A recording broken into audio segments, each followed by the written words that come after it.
सभी किसान साथियों को एक बार फिर से आपकी अपने YouTube चैनल पर स्वागत है। किसान साथियों, उम्मीद करता हूं कि आप सभी बहुत अच्छे होंगे। अगर आप चैनल पर पहली बार आए तो चैनल को सब्सक्राइब कर वीडियो को लाइक कर दीजिएगा और अपने मित्रों को शेयर कर दीजिएगा। किसान साथियों, हमारी धान की फसल लगभग इस समय 50 से 60 दिनों के आसपास की हो चुकी है। उस समय होता है जब हमारी फसल को ज़्यादा ध्यान देने की आवश्यकता होती है। इसी समय से हमारी जो उपज है वो डिपेंड होती है। किसान साथियों, कुछ समय बाद ही हमारी धान की फसलों में बालियाँ आना शुरू हो जाएगी, वो फूल अवस्था से आकर उसमें दाने भरना शुरू हो जाएंगे।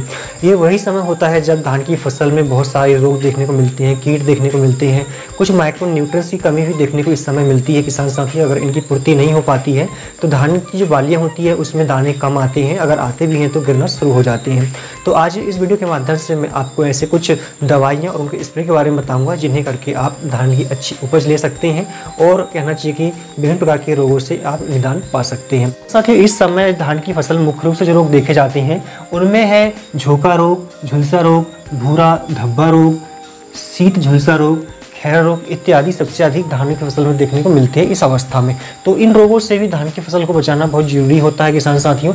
इसके अलावा कुछ जो रोग होते हैं माइक्रो न्यूट्रिएंट्स की कमी से भी होते हैं। अगर हम देखें जो माइक्रो न्यूट्रिएंट्स होते हैं कौन कौन से होते हैं, तो देखिए nitrogen, phosphorus, calcium, potash, iron, zinc, boron, carbon, hydrogen, sulphur, manganese, magnesium, copper, oxygen, मेलेनेट, इन सारे कहना चाहिए माइक्रो न्यूट्रिएंट्स होते हैं इतने सारे। अगर इनकी पूर्ति सही समय पर नहीं हो पाए, हम देखें अगर तो इसमें जो नाइट्रोजन, फास्फोरस और पोटास होती है उन्हें खाद के माध्यम से तो हम दे देते हैं, लेकिन जो बाकी माइक्रो न्यूट्रिएंट्स होते हैं, जो सूक्ष्म पोषक तत्व होते हैं, उनकी पूर्ति हम नहीं कर पाते हैं।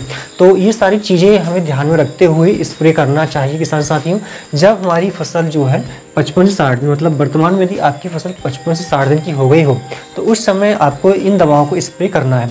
आपको कौन सी दवा लेना है? एक साफ करके दवा आती है यूपीएल कंपनी की, वो लेना है आपको। उसके अलावा एनपीके लेना है आपको, ठीक है। इसके अलावा वी ह्यूम करके एक दवा आती है, ये लेना है, ठीक है।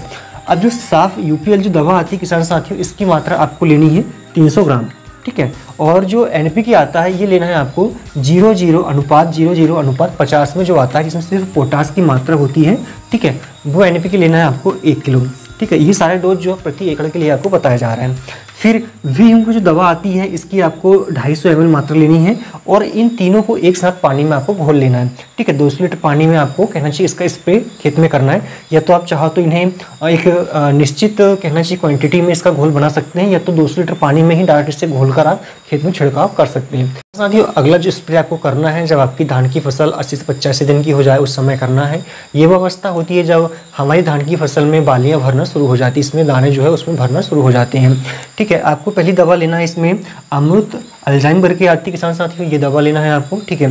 1 लीटर लेना है आपको। लोरी चैम्प करके एक दवा आती है जो कि आनंद एग्रो की होती है, ये दवा मिक्स करना है। इसकी 400 ml मात्रा लेना है। दोनों को आपस में मिलाकर 400 लीटर पानी में मिलाकर आपको प्रति एकड़ खेत में छिड़काव करना है किसान साथियों।